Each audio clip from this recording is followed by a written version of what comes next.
Hello everyone. आज हम करने वाले हैं बीबीए फर्स्ट सेमेस्टर के कुछ इंपॉर्टेंट क्वेश्चन। स्टार्ट करते हैं।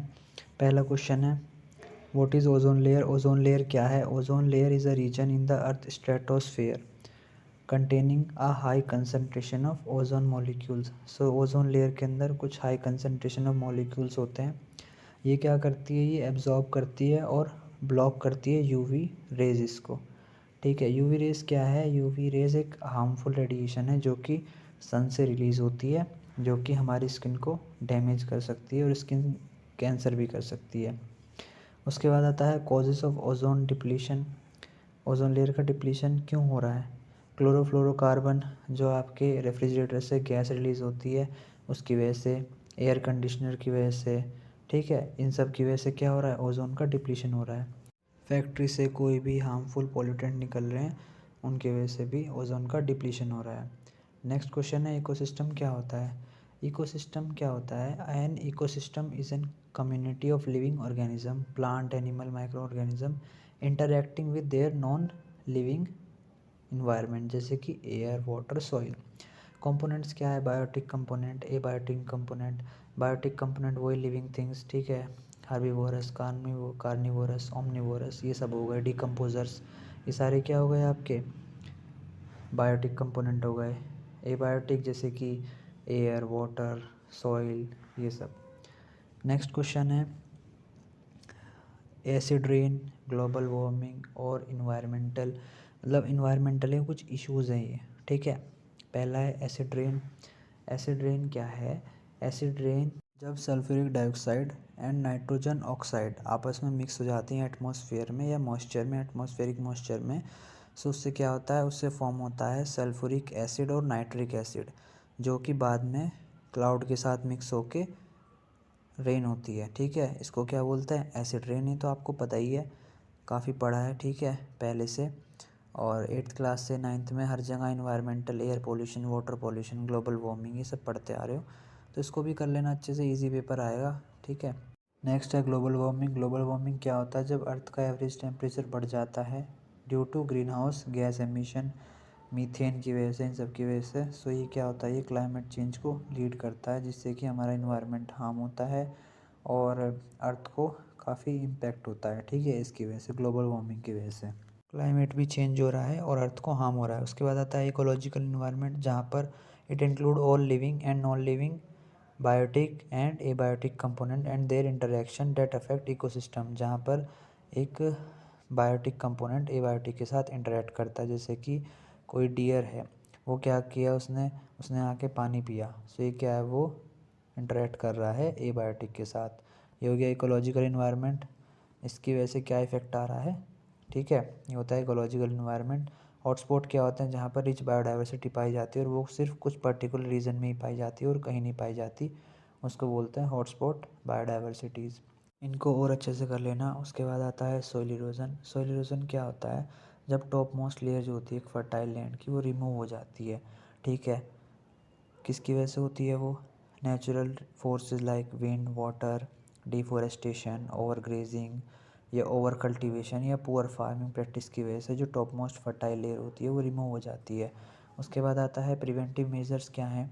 एफोरेस्टेशन से हो सकता है, क्रॉप रोटेशन से हो सकता है, और बहुत सारे मेथड्स होते हैं, उनसे आप क्या कर सकते हो? ये प्रिवेंट कर सकते हो। उसके बाद आता है food chain, food web. Food chain क्या होता है? एक लीनियर सीक्वेंस होता है, जैसे कि ग्रास को ग्रास होपर ने खाया, ग्रास होपर को फ्रॉग ने खाया, फ्रॉग को स्नेक ने खाया, ठीक है।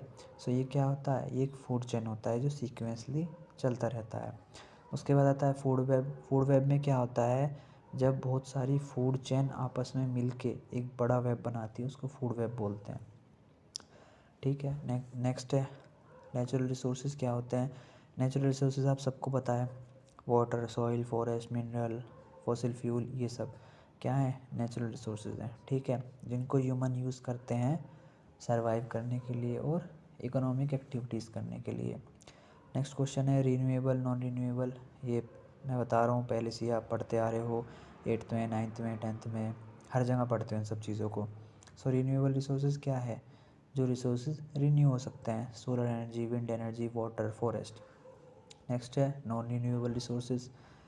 कोल, पेट्रोलियम, नेचुरल गैस, मिनरल्स, ये सारे क्या हैं, नॉन रीन्यूएबल रिसोर्सेज हैं।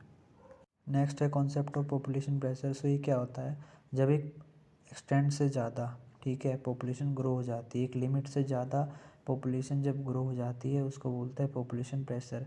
इससे क्या होता है, लैंड, अब लोग ज़्यादा हैं तो उनको लैंड भी चाहिए, उनको घर भी बनाने हैं, ठीक है, फॉरेस्ट कट डाउन होते हैं, वाटर भी चाहिए, ठीक है, एनर्जी भी चाहिए, सोलर एनर्जी चाहिए, कोल, पेट्रोलियम, ये सब भी यूज़ होगा उनकी डिमांड फुलफ़िल करने के लिए। सो ये क्या होता है, जब पॉपुलेशन ज़्यादा बढ़ती है तो इन्वायरमेंटल डिग्रेडेशन होता है, और क्या होता है, over use of natural resources होता है, जिसकी वजह से क्या होता है, नेचुरल रिसोर्सेज डिप्लीट होते जाते हैं। उसके बाद आता है reason for exploitation of natural resources. Population ज़्यादा हो रही है, इंडस्ट्रियलाइजेशन बढ़ रहा है, अर्बनाइजेशन बढ़ रहा है, टेक्नोलॉजी एडवांसमेंट हो रही है, ठीक है, और लोगों की डिमांड फुलफ़िल करने के लिए फॉरेस्ट कट डाउन हो रहे हैं। ये सारे कुछ क्या हैं, इफ़ेक्ट्स है जो हो रहे हैं, ठीक है। नेक्स्ट है preventive measures for water pollution and air pollution. Water pollution की क्या हो गया, प्रिवेंटिंग प्लास्टिक पोल्यूशन, ठीक है, अच्छे से क्या करना है, आपकी जो ड्रेनेज है वो अच्छे से होनी चाहिए, यानी कि जो इंडस्ट्रियल का वेस्ट है वो आप पानी में फेंक रहे हो, ठीक है। उसके बाद क्या है, रेगुलेटिंग पेस्टिसाइड्स एंड फर्टिलाइज़र। ज़्यादा फर्टिलाइज़र और पेस्टिसाइड यूज़ करने से भी वाटर क्या हो रहा है, वाटर पोल्यूट हो रहा है। एयर पोल्यूशन क्या है, आप एफॉरेस्टेशन करो, पब्लिक ट्रांसपोर्ट करो, ईवी का यूज़ करो, ठीक है, क्लीन एनर्जी पे जाओ, विंड एनर्जी का यूज़ करो, सोलर एनर्जी का यूज़ करो। ये सब क्या है, प्रिवेंटिव मेजर्स हैं, इनको और अच्छे से कर लेना डिटेल में, ठीक है। नेक्स्ट है फॉरेस्ट कंजर्वेशन एक्ट 1980। सो ये एक्ट बनाया गया था फॉरेस्ट को कंजर्व करने के लिए, ठीक है। इसमें क्या करा था, पेनल्टीज़ लगाई थी, जो भी कोई डिफॉरेस्टेशन कर रहा है या पेड़ को काट रहा है अनऑथराइज से, बिना किसी परमिशन के, ठीक है। और इसमें क्या करा गया था, बायोडाइवर्सिटी को प्रोटेक्ट करने के लिए चीज़ें बनाई गई थी, और डिफॉरेस्टेशन के लिए करा गया था, ठीक है। सिग्निफिकेंस क्या था, ensure sustainable use of forest resources, ठीक है, प्रिवेंट करा जा सके इकोलॉजिकल इम्बैलेंस को और लॉस ऑफ बायोडाइवर्सिटी को, क्योंकि बहुत सारी जो स्पीसीज़ हैं वो इंडेंजर्ड की कैटेगरी में आ चुकी हैं। सो आज की वीडियो में बस इतना ही, ठीक है। और मैंने आपके लिए प्रीवियस ईयर का जो पेपर है इस वीडियो में डाल दिया है, ठीक है। इसको प्रैक्टिस कर लेना, बहुत इंपॉर्टेंट है। अगर आप ये इंपॉर्टेंट क्वेश्चन और ये प्रीवियस ईयर का पेपर कर लोगे अच्छे से, ठीक है, आपकी तैयारी अच्छी हो जाएगी, और थोड़ा खुद से भी करके जाओगे तो आपकी तैयारी बहुत ही अच्छी होगी, पेपर ईजी आएगा। आराम से करके आना, ठीक है, और अच्छे से लिख के आना, इनको डिटेल में पढ़ लेना। पता आपको सबको है, पर दिक्कत कहाँ होगी, कंटेंट लिखने में, क्योंकि आपको कंटेंट चाहिए होगा वहाँ पेज भरने के लिए। सो आज की वीडियो में बस इतना ही। चैनल को सब्सक्राइब कर देना, वीडियो को लाइक कर देना, शेयर कर देना, कमेंट करके बताना कोई भी डाउट हो तो। मिलते हैं अगली वीडियो में। Thank you, bye.